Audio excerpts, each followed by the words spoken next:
Obrigado, presidente. Bom dia, vereadores.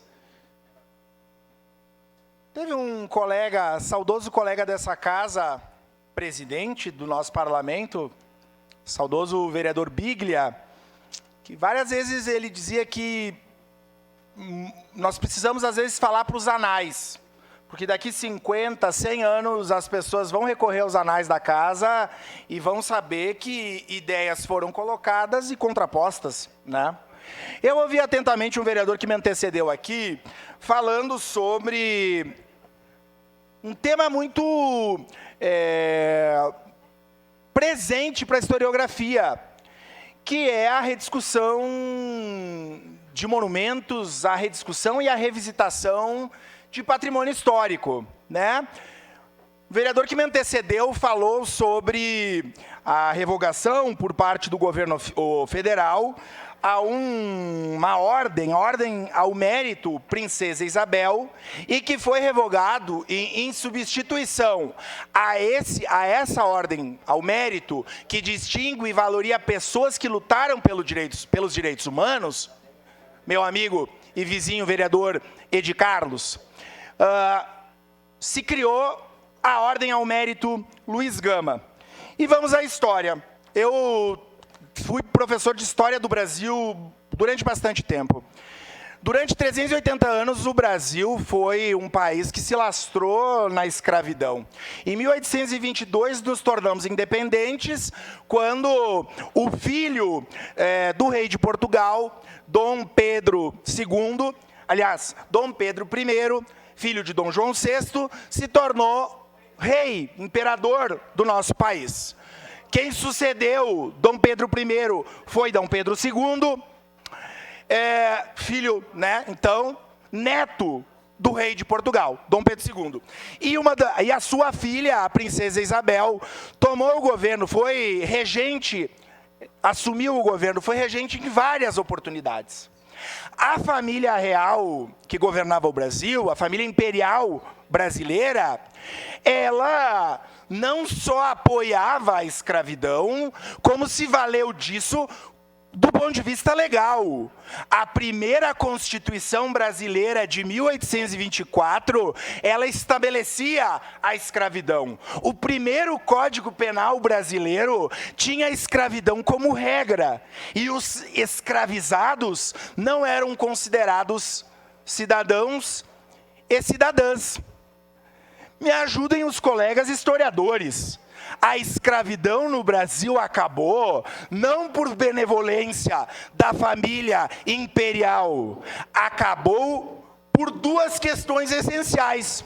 Por uma pressão econômica da principal potência mundial à época, que era a Inglaterra, da qual o Brasil dependia.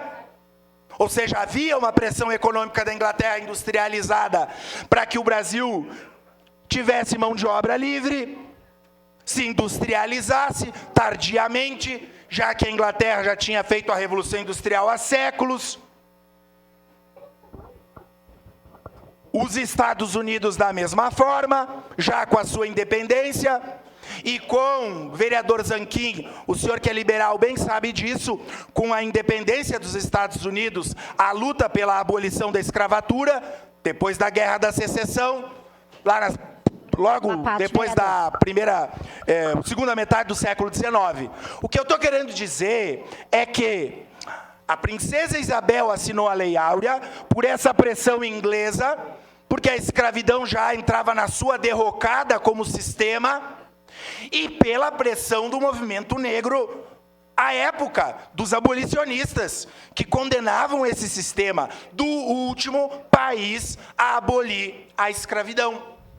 Por isso que nós, historiadores, setores do movimento negro, pensadores da direita liberal, inclusive, entendem que a valorização de qualquer tema que se refira a direitos humanos ou ao final da escravidão deve ser de pessoas que lutaram pelo fim dela. Como Luiz Gama, que foi, vereadora Rose, já lhe concedendo a parte, seu colega de direito, um dos primeiros negros advogados do Brasil, que, fruto da sua luta, libertou mais de 500 escravizados.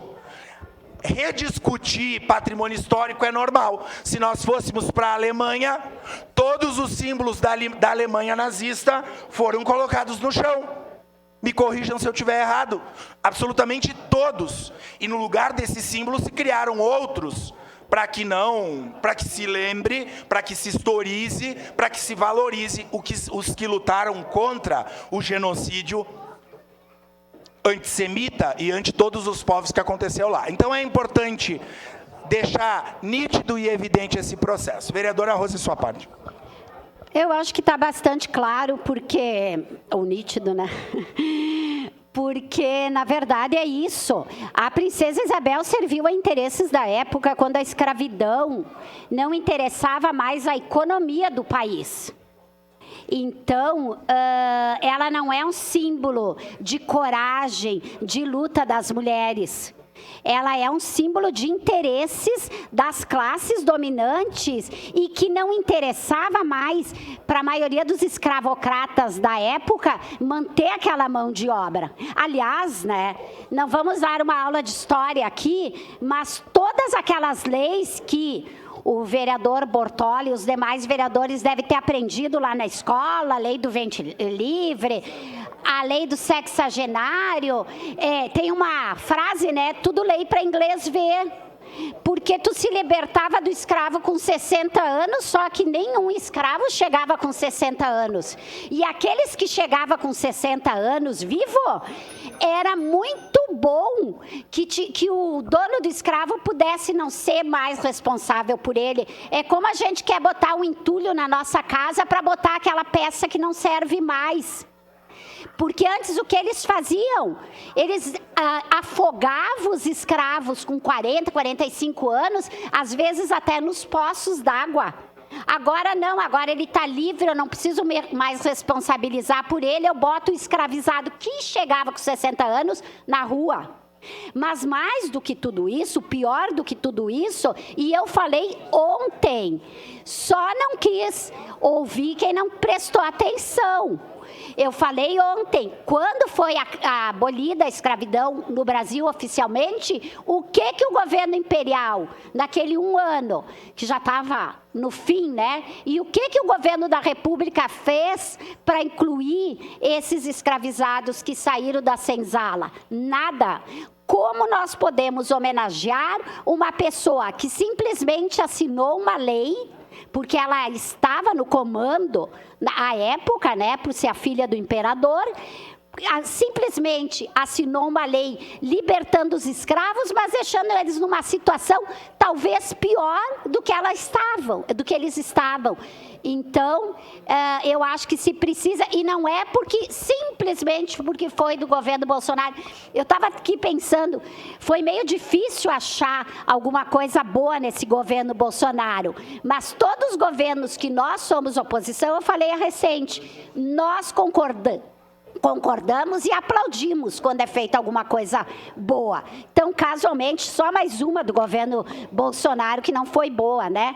Mas, se tivesse alguma boa, com certeza não é esse nosso argumento. Obrigada, vereadora Rose. Então é isso, falar de historiografia e de patrimônio histórico é perceber que as coisas não são imutáveis e que o patrimônio histórico, monumentos, bustos, são retratos de um determinado momento e que com as mudanças históricas e sociais, eles podem ser revistos.